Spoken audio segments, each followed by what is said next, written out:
Hello and welcome back to the Resilient Kid podcast with me, Ashley Costello, psychotherapist of over 25 years, helping kids, teens and families. Hello. How are you all? So last week I spoke about how we as parents, as carers, as kids champions regulate our own emotions because, we are triggered and there's various reasons for that. Sometimes it's because it reminds of us as kids, something our kids say can really trigger something in us that kind of just we lose it. And that might be because when we was a kid we weren't listened to. It might be when we was a kid it was we were always told off for the same thing, and we felt that was unfair and unjust, and triggers us as parents now. Or it could be that it triggers our feelings of insecurity around our parenting, that we've failed as a parent and things like that. And quite a difficult topic, I think, sometimes, and we need to go easy on ourselves. So if you haven't listened to that podcast, go back and listen to that one because it really helps, at those times that we lose it. I think that's the biggest thing for me when I'm talking to parents is they feel like they're failing because they do lose it. And it's like, but we are humans. And, think about the 30% that I bang on about all the time. It only takes us to get this parenting thing right 30% of the time, and they'll still turn out okay. So, on to today. Today's topic about the podcast is helping kids regulate their emotions. So last week it was helping us as the adults in their life. Today is all about helping kids regulate their emotions. So this is a big one, isn't it? Right? Because I think we think once we've got them through the teenage years, then we're all right. We don't need to keep supporting them in this. And actually, hold on to your hats. It doesn't stop until they're kind of early 20s for girls and late 20s for boys, because their brain doesn't stop developing until then. So they'll need that help. The part of our brain that really helps us regulate our emotions is just here in our forehead. It's our prefrontal cortex that doesn't finish developing until well into our 20s. And so they are always going to look for us. The more that we can regulate that, the more that we can help them walk through that, then the stronger that emotional management and regulation will be. So we're in it for the long haul, guys. Sorry. So let me give you some tips. I'm gonna break this into 3 things. I'm going to give you what you can do as a parent while you're trying to do this, right? I'm going to then give you the 3 stages to emotional regulation, and then I'm going to give you some top tips of how to do that. Okay. So first one, pick your battles. Yes. There is times when we need them to do something. I'm not talking about in an emergency or, being careful crossing the road or anything like that. I'm talking about if they've had a really difficult day at school and they've come home, especially those neurodivergent kids, right? But if they have had a hard day at school, why are we getting them to eat every bit of broccoli? Yeah. Don't battle when they're already not good, because you are just going to send them over the edge. All right. To be fair, I've used that example, but for me, battle shouldn't be around the dinner table. Absolutely encourage them to try everything, encourage them to, be adventurous in their taste, but making them eat stuff, making them eat it all, you are just setting yourself up there, because the more we control that kind of stuff, the more they want to gain that back. And that is a dangerous battleground. So when I'm saying pick your battles, round the table. Don't do it. Don't put yourself in it. I have just spoken to a mum and her little boy, and they were great. And what we noticed is that his food was getting really beige. Pasta, no sauce, no nutrients. Things like plain chicken, but not much else. And actually what we did was deconstruct the food.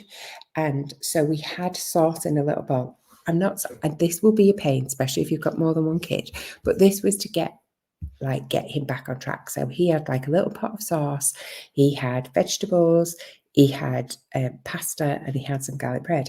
And what we found is he dipped in the sauce and he ate it then, because it was deconstructed. It wasn't all overwhelming, confusing with all these tastes all together. He could choose those tastes. Game changer for him. Anyway, back to it. So yeah, pick your battles. Don't go in full force, particularly if they've not had a good day. So next one, pick your timings. Now, this is important because I don't know about you, but for me as an adult, it's important for me that the kids don't just interrupt something I'm doing and demand something there and then. So if one of your kids is on a call or they're playing a game with some friends, give them some warning that they need to come off. Expect them to respond to us immediately. That's unfair. All right. Particularly if kids are gaming, because if they're playing a competitive game, chances are they're in that fight and flight state anyway. So you need to give them some time to come down before you want them to engage. So really, think about when it is that you're asking them something. Check their basic needs. This is huge because I think after the toddler era, we kind of forget, but the first thing we should be doing is, are they hungry? Are they thirsty? Are they tired? Yeah. I always tell this story that because there's a 10-year gap between me and my younger sister, excuse me. And when I got in from school as a grumpy teen, she used to shout out, give that kid a donut.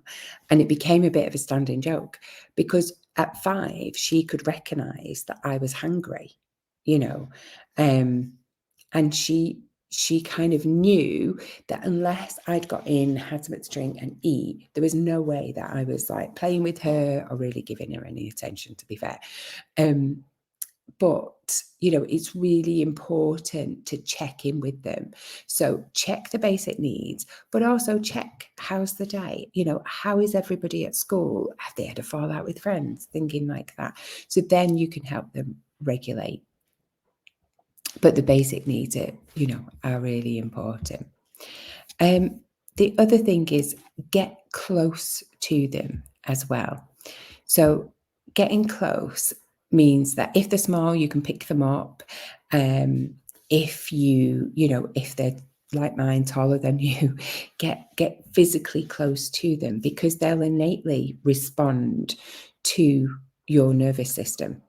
If you're nice and calm, they will follow suit. I remember my eldest being in a pushchair in a busy shopping mall, and she was about 2 years old and wanted to get out. She started screaming and crying. And at that point, I was heavily pregnant, couldn't carry her. So we was in this busy place, and if she'd have run off, I would have got no chance of catching her. So I got down to her attention, to her level. I gave her that full-on eye contact, that attention, and I started to hum and then take really big, deep breaths. And it took a couple of minutes, but she calmed down. Her nervous system completely, started to match mine very, very quickly. So as your kids get older, just start to exaggerate your breath. Now, I don't mean massive, but just breathe in through the nose, out through the mouth, and doesn't matter their age. You can do that. I've done this with older people who are having a panic attack. They will innately copy, and they'll calm down immediately. Okay, so they're the three things that I would kind of do, four things even, that I would think of as your background. And then we're going to move on to those three kind of stages of emotional regulation. So, first one is to really learn to identify their emotions. Now, why is this important? Well, it's important because it helps them. So if you name their emotions that you're seeing, so for example, like, oh, you look sad, or wow, you look really excited, they then start to label them for themselves, the feelings that they can feel along with that label. Another way is really you talk about how you feel, because it's extending their emotional literacy. And, we need that for sure. They need that. Next would be recognize what triggers their big emotions. Help them identify what gets them upset. So it seems like when you don't get past the ball, you get really angry. Yeah. Because not only are you recognizing their triggers, you're helping them recognize it, but also it validates how they feel. That feels unfair and unjust. So absolutely, that's a really good one to do. And then teach them to regulate their own emotions as well. So I've taught kids as young as 2 and 3 the hand model of the brain. And I use, of course, I don't use straight away amygdala, hippocampus, prefrontal cortex. I will talk about guard dog, memory box, things like that. But it gives them a real insight into their own emotions and how their brain works. So you can go back on the podcast, you can look in the book. There is a video by Dr. Dan Siegel on YouTube, free. Have a look it up, chat to them. There is also a workbook on the website as well around emotions and brain and behavior and stuff. And it's a fun little thing to just teach you all about it. But for sure, teaching them about that is really, really important. We are the only species, after all, who can regulate our own emotions. So top tips here. Sorry, trying to go through. Right, so top tips. The more that kids are aware of their emotions, the more they can regulate it. And that's not just now, that's for future as well. I love talking about future-proofing our kid. It has a massive impact positively on their mental health, but also on the physical health. It will help with relationships. They become easier. Schools, workplace, they're easier to navigate. It helps lessen anxiety. They become more equipped, I guess, to deal with life's challenges. So here's some top tips of why we should do this. And also, I'm just going to run through these to kind of help you. Regular exercise. So for me, this is important on 2 levels. First of all, stress hormones such as cortisol can sit and rest quite often in the stomach for kids, causing them to complain about, stomach ache, things like that. Any exercise, doesn't matter if it's walking, dancing, team sports, just stretching yoga poses, boat pose, so kind of on the bottom, feet up, and doing kind of as if you were doing row your boat. Really good for dispersing that. The cat-cow pose, downward dog, always downward dog, can't go wrong with that. Really help disperse cortisol and help regulate the emotions. Activity is massive if kids struggle with anxiety as well. on the second part of why I think exercise is so good, is that if you can get kids to do after school stuff, or even lunchtime, a lot of schools do lunchtime clubs now as well, don't they? Is they have a different friend group, which means that they can kind of compare and contrast their school friends. And it really helps them put boundaries in with school friends, because school friends are not always the kindest sometimes. And actually that compare and contrast really helps. So really helps with kind of moving those stress hormones around the body, but actually really cool if, we've got friendship issues. Breathing exercise. So there's lots of breathing exercises out there. I think I've put 2 or 3 in the book. You can scan the QR code and you'll see a few more. You can look on YouTube. There's some really lovely ones. I do hot chocolate breath. I do finger breathing, square breathing, star breathing, you name it. There's loads of different ways. The principle of these is to breathe in through the nose and out through the mouth. When we breathe in through the nose, we're calming down the amygdala the quickest way possible. That's our fight and flight center. So really, teaching kids to do that is really good, is just, is the quickest way to calm down. And it's the quickest way to calm down panic attacks, no matter their age. Get the kids to create a list. So when they are at that point where they're going to flip the lid, that's not the time to ask them to make a list. But when they're, maybe afterwards, or at a time when they're chill or they're bored, get them to write a list of things that when they're upset, what they can do. So to give you kind of examples, I would put on there, go for a walk or go for a run, listen to music. And actually, I get some of my teens to make a playlist for when they're angry, when they're sad, when they want to be happier, things like that. Bounce on the bed or trampoline. I know some of us won't always want that, but it really helps disperse those cortisol stress hormones. Meditate. Now, this is not, I'm going to get them to sit up the side of a mountain cross-legged. Meditation can be as simple as breathing exercises. It can be just focusing on one thing at a time. Sometimes just, when you're baking, just that stirring is really meditative. It's therapeutic, isn't it? Having a bath or a shower can just make us refocus, and that's all meditation is. It's not doesn't have to be a big thing. I do relaxation tracks for kids for that reason. But there's lots of guided meditation out there where they just lie, they can just lie on the bed or put the headphones on and listen to stuff. Draw a sketch or doodle.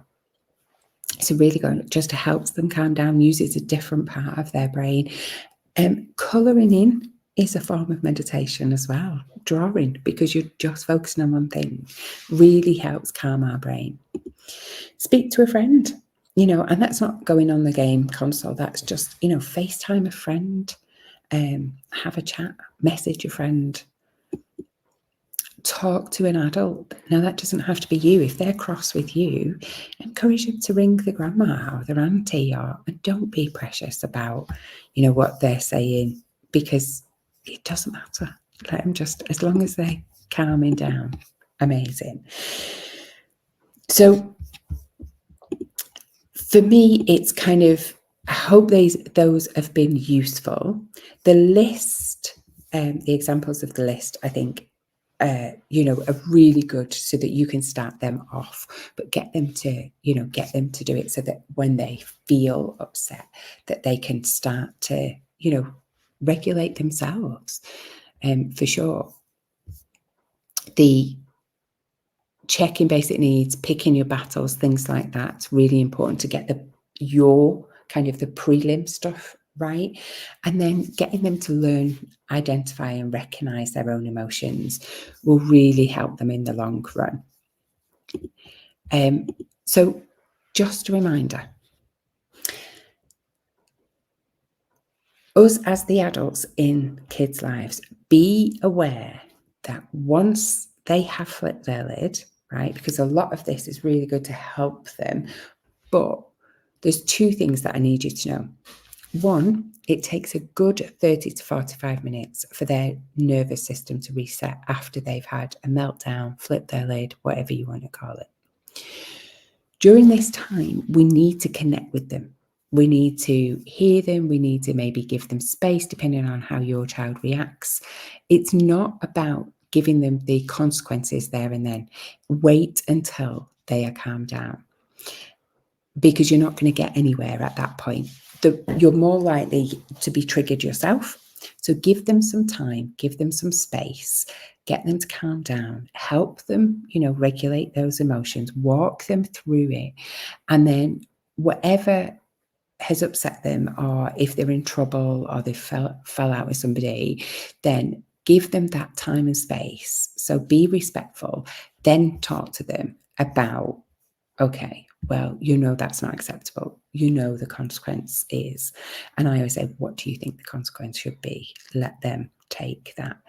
But yeah, kind of helping them walk through how they're feeling, identifying it, recognizing what's triggered them, and actually helping them learn how to regulate their own emotions by making their little checklist will really, really help. So I hope that's been useful for you today. We're going to take a break over Christmas and come back kind of the end of Jan with new exciting topics. If there is any topic that you want covered on the podcast, drop me a email, ashley@theresilientkid.co.uk. Do that as soon as possible, because I will be, even though we're having a break, I will be recording fairly soon. And that's why we're kind of having the break, so I can get some in the bank for you and go through the kind of list of topics. So feel free to drop me a line and let me know. But do you know where I am? You can always drop me a line anyway if you want some top tips. Have an amazing Christmas, holiday, however you celebrate the break. Get some rest and really enjoy spending time with family and your kids. Take care, everyone. Bye for now.